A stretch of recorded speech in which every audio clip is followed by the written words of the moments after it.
Well, guys, I might be the biggest idiot in the Madden community. So, I was complaining about, how I couldn't get into my Falcons franchise because it kept going to the screen that said no available offers, right? So, I found out what the problem was. Y'all about to laugh at me, but, it's a learning experience. It's a teachable moment. So, the reason I couldn't get into my Madden franchise, which is online, is because I didn't pay for my Game Pass. I didn't pay for my Game Pass because I had to get a new bank card because my old one I thought was lost. So, it just gets crazier and crazier from there. But, yeah, basically I couldn't get into my franchise because I didn't pay my Game Pass. My Game Pass is paid for now. I paid for my Game Pass with my new card. So, Falcons franchise is back, y'all. Oh my god, I'm an idiot, though. Good lord. Welcome back to the Falcons franchise here on Madden NFL 23, and in Week 17, we are taking on my real-life favorite team, the Tennessee Titans. So the Packers lost to the Bengals earlier in the day, so the Falcons just have to win, and they secure the 1 seed. But Derrick Henry not going to make it easy for the Falcons as he gets a big gain there. Now 3rd and 2, Ryan Tannehill over the middle, going to find Treylon Burks for the first down. Now 1st and 10, Tannehill on the play fake, looking down the field, and he's going to find Burks once again. He'll get up to the 19. And then 4th and goal, Derrick Henry going to force his way into the end zone. Oh, Henry, touchdown Titans. They take a 7-0 lead. So now Falcons' first possession here, Desmond Ridder going to find a wide open Kyle Pitts. He'll be tackled just shy of midfield. And 1st and 10, Ridder, right side, he's going to find Rojo, but he's going to cough up the football. Amani Hooker picks it up, and Tennessee has their chance to go up 2 scores. But now 2nd and 5, Tannehill goes right side, and he is going to find his tight end Nick Boyle. Now 1st and 10, Tannehill runs right into Arnold Ebiketie. So now, 2nd and 20 for the Titans. Tannehill goes right side, finds Henry, and Troy Anderson knocks the ball right out of his hands. Apologies for the bad video there, but Carl Nassib picks it up, gets a big gain. So now, 2 plays later, Ridder right over the middle, going to find a wide open Drake London for the touchdown, and the Falcons are going to tie the ball game up at 7. So now, ensuing kickoff, here's Kiki QT, and Kiki, we do not love you. Out of the gumbo, Ogundeji knocks out the ball and he recovers it as well. And then very next play, out of the Wildcat, Rojo gets a few good blocks and he's going to run it in for the Falcons touchdown. So just like that, Atlanta up 14-7. But now Tannehill looking to respond, but he's going to throw an interception picked off by Casey Hayward. Tannehill was looking for Burks there. And now Atlanta looking to extend their lead. Ridder has time, throws right side. He's going to find Calvin Ridley, and Ridley gets into Tennessee territory up to the 45. Now 3rd and 15, Ridder lets it fly, and he's going to find Kyle Pitts, and if he didn't step out, that's probably 6.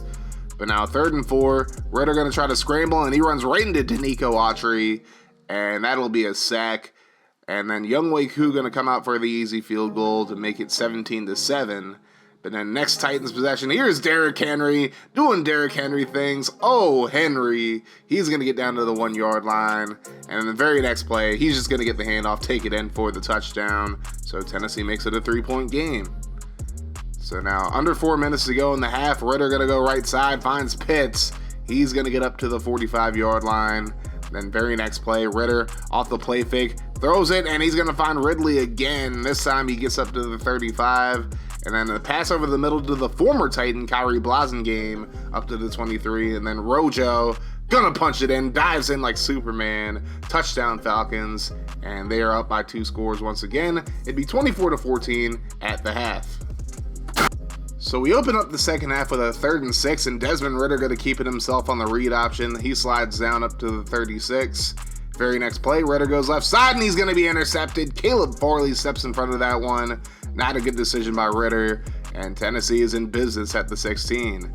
But then a few plays later, Tannehill gonna make a really bad throw, a rookie mistake right there by the veteran, picked off by Hayward for the 2nd time in the game, and Tennessee comes away with nothing. Now 1st and 10, very next play, Calvin Ridley comes down with it in double coverage up to the 45 of Tennessee. Then 3rd and 3, here's a throw to Pitts. He's going to get inside the 10 up to the 5. And then on the read option, Ridder's just going to take it in for the touchdown. And now the Falcons are up by 3 scores, including the extra point there. And now Derrick Henry with a nice run, going to pick it up for Tennessee towards the end of the third quarter. And now Henry going to get the handoff, gets a few blocks down the field, and Derrick Henry going to take it the distance, 41 yards to the house, as he's trying to keep Tennessee in this one. Now, fourth quarter, here's Rojo getting a nice block into Tennessee territory up to the 47. And then 2 plays later, Ritter going to let it fly to B-Rye. Brian Edwards gets up to the 28. And then that leads to a Younghoe Koo field goal to make it 34-21.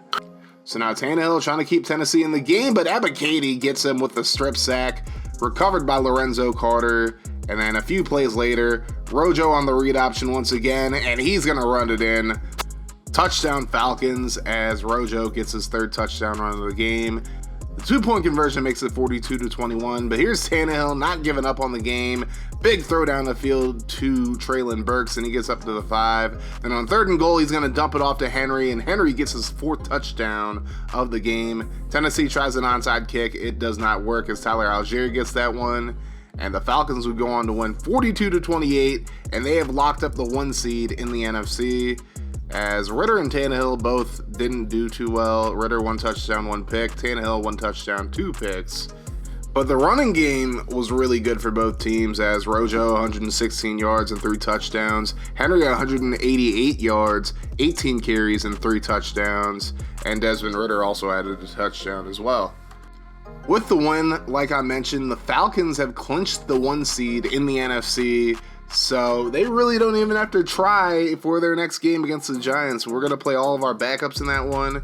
And in the AFC, the Bengals are the top seed right now at 14-2. Well, not even right now. They're going to have the 1 seed. But everybody else is still fighting for position outside of the Browns, who have clinched the playoff berth. And obviously they can't win the division because the Bengals won it, but everybody's fighting. The Jags are in as well. They won their division. So we take a look at the seeding heading into Week 18. The Bengals are the 1 seed in the AFC. The Broncos are 2, Bills are 3, Jags are 4, Browns are 5, Steelers 6, and Chiefs 7. And in the NFC, of course, the Falcons have the 1 seed. The Commanders have the 2 seed. The Packers are 3, Seahawks 4, Cowboys 5, Bucks 6, and Giants 7. And just for clarification, everybody in the NFC seeding right now has made the playoffs. The playoff teams are set. They just have to figure out their positioning. So I usually don't do contract offers during the regular season, but I decided to do it in Week 18, and AJ Terrell is locked up for the next 6 years. I also tried to re-sign Chris Lindstrom, but his interests aren't being met, so we're probably going to lose him. So now we got the Packers this week. The Packers are playing for something at this moment. They're trying to get the 2 seed, but they need a Commanders loss. And the Commanders actually won, so they're locked in at the 3. Tyler Algier gets a good grab there as Gardner Minshew, the starter at quarterback. Of course, we're going to keep Ritter healthy for the playoffs. And he's going to find Max Williams, who's starting for Kyle Pitts. And that leads to a Younghoe Koo field goal to give the Falcons an early 3-0 lead. Here are the Packers, though. Aaron Jones breaking a tackle, and then Fenton able to stop him at about the 47-yard line, but still a good run for him there. Now, 1st and 10, Thomas Pleasant, a rookie quarterback. He's going to dump it off to Zach Pascal, the former Colt, up to the 38. Very next play, Pleasant over the middle. He finds Romeo Dubes, and Romeo, wherefore art the ball, Romeo? He coughs it up, and it's picked up by Troy Anderson, who's still playing in this game for some reason. Now here's Kyrie Blasingame, the fullback, getting a big carry up the middle up to the Packers 43. And then 2nd and goal, Gardner Minshew on the read option. He's going to take it into the end zone for the touchdown. So the Falcons up 10-0. Pleasant not going to give up here. He's going to find Robert Tonyan, who's going to get up to the 50-yard line. Now 3rd and 5. Pleasant goes left side. Finds Corey Davis, and he gets up to the 33-yard line. Pleasant looking good so far in this game. He's looking pleasant even. But here's A.J. Dillon getting away from the Falcons D, and he's going to run it in for the touchdown. So the Packers down just 3. Now 2nd and 17 for the Falcons, and a big throw to D'Lo McQueen. Minshew looking like a starter right now. And 3rd and 6, he's not looking like a starter right here. He's going to be picked off by Adrian Amos. And Amos going to get up to about the 27-yard line. The Packers would do nothing with it, though. So here's Minshew redeeming himself a little bit, finding McQueen once again. That would lead to a Younghoe Koo field goal to make it 13-7 at the half. And the Falcons' second teamers holding down the Packers' first teamers. It's kind of sad to see this right now, but not for us though. 3rd and 10 from the Falcons 41, and Pleasant going to be picked off trying to force that one to Corey Davis. Rashad Fenton gets it. So now the Falcons in business. Minshew going to go left side, and a big catch there by Dez Fitzpatrick. He's up to the 43-yard line. But now 3rd and 9, Minshew going to get blindsided as Preston Smith gets his second sack of the game. Falcons are forced to punt. So now 3rd and 3, Pleasant going to find Zach Pascal, but he coughs the football up, and then Aaron Jones picks it up, and he gets a big gain, but he gets rained down at the 18-yard line of Atlanta. Now 3rd and 7, Pleasant going to be brought down for the sack. Glenn Mallard got to him first. Remember the 59 overall outside linebacker we had in the preseason. They'd end up kicking a field goal to make it 13-10. But now here's Algier right up the middle. This man definitely got a lot of carries in this game. That's all I'm really going to say. He got a lot of touches in general like this one, and he's going to pick up a big gain up to the 25. Now 3rd and 8, Minshew breaks a sack, but then he's going to cough it up on the second effort, but luckily Buckley picks it up, and he's going to get up to the 38. That's going to lead to a Younghoe Koo field goal, and he gets it just inside the upright to make it 16-10.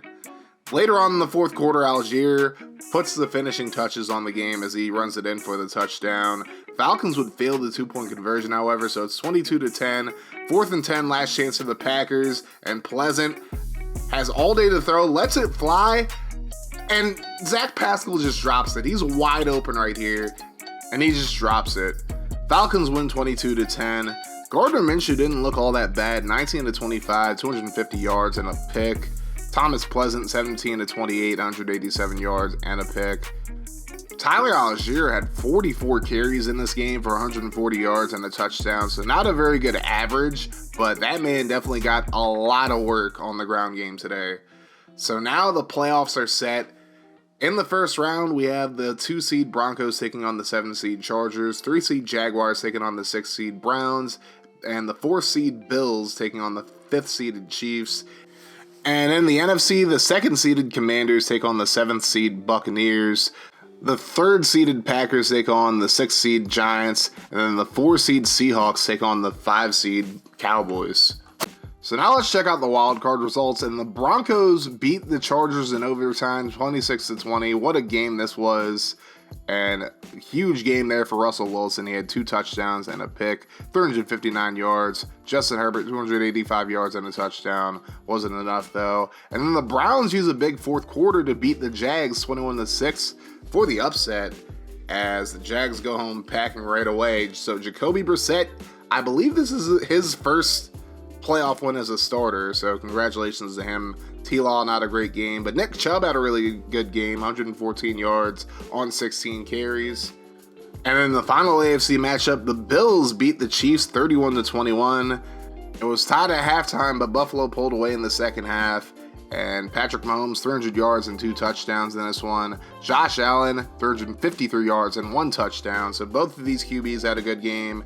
Then in the NFC, the Buccaneers and the Commanders are a very high-scoring matchup, but the Bucs won 49-35 as they dominate in this one. Clayton Anderson had 6 touchdown passes in this game, 371 yards. What a wild performance for him. And then the Giants upset the Packers, 38-24 is your final there. Very dominant performance from a lot of these rookie quarterbacks here, as you're going to see Howie Reagan, 311 yards and 4 touchdowns. Thomas Pleasant, 216 yards, a touchdown and a pick.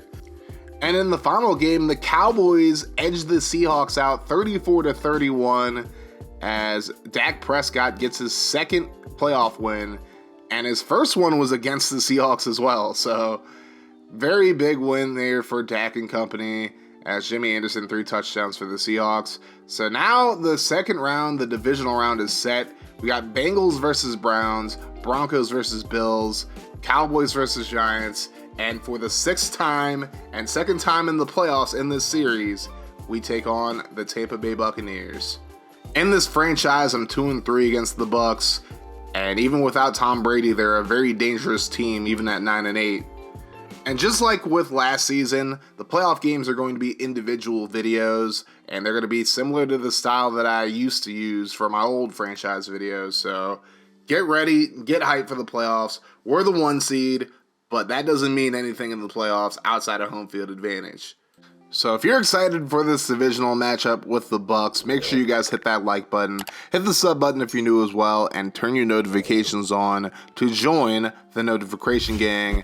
That way, every time I upload a video, you guys be notified. Make sure you guys check out all my other channels, including my Discord server as well, in the description. And we're going to keep this mofo rolling here on Kaz Cray Gaming. If you want to see more from the channel, check out the playlist and the video in front of you.